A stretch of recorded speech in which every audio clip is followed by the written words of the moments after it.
கிராம பகுதிகளில் ட்ரோன் மூலம் சர்வே எடுக்கும் திட்டத்தின் கீழ் 65 லட்சம் சொத்து அட்டைகளை வழங்கினார் பிரதமர் மோடி. குஜராத், சத்தீஸ்கர் உள்ளிட்ட 10 மாநிலங்கள் மற்றும் 2 யூனியன் பிரதேசங்களில் உள்ள 50,000 கிராமங்கள் பயன்பெறும் வகையில் நடவடிக்கை. தென்மேற்கு வங்கக்கடல் பகுதிகளில் வளிமண்டல கீழடுக்கு சுழற்சி நிலவுவதன் எதிரொலி தஞ்சாவூர், திருவாரூர், நாகை உள்ளிட்ட 9 மாவட்டங்களில் ஒரு சில இடங்களில் அடுத்த 24 மணி நேரத்தில் கனமழை பெய்யக்கூடும் என வானிலை மையம் தகவல். கன்னியாகுமரி, திருநெல்வேலி, தூத்துக்குடி, ராமநாதபுரம் மற்றும் தென்காசி மாவட்டங்களின் ஒரு சில இடங்களில் 19ஆம் தேதி கனமழை பெய்ய வாய்ப்பு. தென் தமிழகத்தின் அநேக இடங்களிலும் வட தமிழகத்தின் ஒரு சில இடங்களிலும் லேசானது முதல் மிதமானது வரையில் மழை பெய்யக்கூடும் என்றும் கணிப்பு. சென்னை பன்னாட்டு புத்தக திருவிழாவின் நிறைவு நாள் நிகழ்ச்சியில் புதிய மற்றும் மொழிபெயர்ப்பு நூல்கள் வெளியீடு. மொழிபெயர்ப்பாளர்களுக்கு விருதுகளையும் வழங்கி கௌரவித்தார் முதலமைச்சர் மு.க. ஸ்டாலின். ஈரோடு கிழக்கு தொகுதி இடைத்தேர்தலுக்கான வேட்புமனுக்கள் பரிசீலனை நிறைவு. திமுக வேட்பாளர் சந்திரகுமார், நாம் தமிழர் வேட்பாளர் சீதாலட்சுமி உள்ளிட்ட 55 பேரின் வேட்புமனுக்கள் ஏற்பு. விழுப்புரம் மாவட்டம் திண்டிவனம் சிப்காட் உணவு பூங்காவில் 400 கோடி ரூபாய் மதிப்பீட்டில் டாபர் நிறுவனத்தின் தொழிற்சாலை. சுற்றுச்சூழல் அனுமதி வழங்கியது தமிழ்நாடு சுற்றுச்சூழல் தாக்க மதிப்பீட்டு ஆணையம். புதிய விமான நிலையத்திற்கு எதிராக போராடும் பரந்தூர் மக்களை சந்திக்க செல்லும் விஜய்க்கு காவல்துறை சார்பில் கட்டுப்பாடுகள் விதிப்பு. வரும் திங்களன்று அனுமதிக்கப்பட்ட நேரத்தில் 9 கிராம மக்களை மட்டுமே சந்திக்க விஜய்க்கு அனுமதி. பொங்கல் திருநாளையொட்டி டாஸ்மாக் கடைகள் வாயிலாக மட்டும் 725 கோடி ரூபாய்க்கு மது விற்பனை. தமிழ்நாட்டு இளைஞர்களை நிரந்தர குடிகாரர்களாக்கியது மட்டும்தான் திராவிட மாடல் அரசின் சாதனை என அன்புமணி ராமதாஸ் குற்றச்சாட்டு. பொங்கல் விடுமுறை முடிந்து மக்கள் திரும்புவதால் விமான டிக்கெட் கட்டணம் கடும் உயர்வு. மதுரை, சென்னைக்கு வழக்கமான கட்டணம் 3,999 இருந்த நிலையில் தற்போது 17,991 வரை உயர்வு. மதுரை திருப்பரங்குன்றம் மலையில் உள்ள தர்காவில் ஆடு, கோழி அறுத்து சமூக நல்லிணக்க சமபந்தி விருது நடத்தப் போவதாக அறிவிப்பு.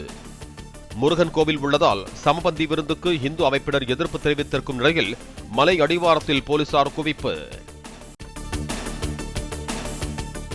கடல் அரிப்பால் திருச்செந்தூர் சுப்பிரமணிய சுவாமி கோவில் கடற்கரை சுருங்குவதாக புகார். திமுக எம்பி கனிமொழி, அமைச்சர்கள் சேகர் பாபு, அனிதா ராதாகிருஷ்ணன் உள்ளிட்டோர் நேரில் பார்வையிட்டு ஆய்வு. சுப்பிரமணிய சுவாமி திருக்கோவில் அமைந்துள்ள திருப்பரங்குன்றம் மலை மீது அறுக்க ஆட்டுடன் திரண்ட பள்ளிவாசல் நிர்வாகிகளால் பதற்றம். தடுத்து நிறுத்திய போலீசாருடன் வாக்குவாதம், பரபரப்பு. விழுப்புரத்தில் கோலாகலமாக நடைபெற்றது தென்பெண்ணை ஆற்று திருவிழா. திருவண்ணாமலை, அண்ணாமலையார் உள்ளிட்ட சுவாமி சிலைகளின் தீர்த்தவாரியை காண குவிந்த கிராம மக்கள். யூடியூபர் ராகுல் டிக்கியின் குடும்பத்தினர் தன்னை ஒதுக்குவதாக அவரது மனைவி தேவிகா ஸ்ரீ குற்றச்சாட்டு. இறுதிச் சடங்கை கூட செய்ய விடாமல் தடுத்ததாக புகார். ஆனா எங்க மாமியார் அவங்களோட தாட் படி அவங்க எரிக்கிற மாதிரி இருந்ததுன்னா அந்த இடத்துல சீர் சடங்கு பண்ணா நான் தான் வைஃப்னு எல்லாத்துக்கும் தெரிஞ்சிரும்னு சொல்லி அது வேண்டாம்னு சொல்லி அல்லமீன் தர்கால வச்சு பண்றேன்ட்டு போயிட்டாங்க. பணி முடித்து வீடு திரும்பிய சென்னை காவல் ஆணையர் அலுவலகத்தில் பணிபுரியும் பெண் போலீசிடம் 5.5 சவரன் தங்கச்சங்கிலி பறிப்பு. சீருடை சேலையில் இருந்தவரிடம் கைவரிசை காட்டியவர்களை பிடிக்க போலீசார் தீவிரம். பெண் காவலரிடமே செயின் பறிப்பு சம்பவம் நடக்கும் அளவுக்கு தமிழக மக்களின் பாதுகாப்பை திமுக அரசு கேள்விக்குறியாக்கியுள்ளது. சென்னை காவல் ஆணையர் அலுவலகத்தில் பணிபுரியும் பெண் காவலரின் செயின் பறிக்கப்பட்ட சம்பவத்தை சுட்டிக்காட்டி அண்ணாமலை விமர்சனம். கர்நாடக முதலமைச்சர் சித்தராமையாவுடன் தொடர்புடைய நிலமுறைகேடு வழக்கில் 300 கோடி ரூபாய் மதிப்பிலான அசையா சொத்துக்கள் முடக்கம். ரியல் எஸ்டேட் அதிபர்கள் மற்றும் ஏஜென்ட்டுகள் உள்ளிட்ட பலரின் பெயர்கள் இருந்த சொத்துக்களை முடக்கி அமலாக்கத்துறை நடவடிக்கை. திருப்பதி ஏழுமலையான் கோவிலில் 20ஆம் தேதி டோக்கன்களின்றி இலவச தரிசனத்திற்கு அனுமதி. ஸ்ரீவாணி டிக்கெட்டுகள், விஐபி பிரேக் தரிசனங்கள் ரத்து என தேவஸ்தான அதிகாரி ஷியாமளா ராவ் தகவல். சபரிமலை ஐயப்பன் கோவிலில் 19ஆம் தேதியுடன் நிறைவடைகிறது மகர விளக்கு பூஜை தரிசன காலம். ஞாயிற்றுக்கிழமை இரவு 10 மணி வரை மட்டுமே பக்தர்கள் தரிசிக்க அனுமதி என தேவசம் போர்டு அறிவிப்பு. கொல்கத்தா ஆர்ஜிகர் மருத்துவக் கல்லூரி முதுநிலை பயிற்சி மருத்துவ மாணவி பாலியல் வன்கொடுமை செய்து கொல்லப்பட்ட வழக்கில் தீர்ப்பு. குற்றவாளி சஞ்சய் ராய்க்கு தண்டனை விவரம் வரும் திங்களன்று தெரிவிக்கப்படும் என்றும் நீதிபதி அறிவிப்பு. 3 முறை சமரச பேச்சுவார்த்தை நடத்தியும் நடிகர் ரவி மோகன் மனைவி ஆர்த்தி இடையே உடன்பாடு எட்டப்படவில்லை.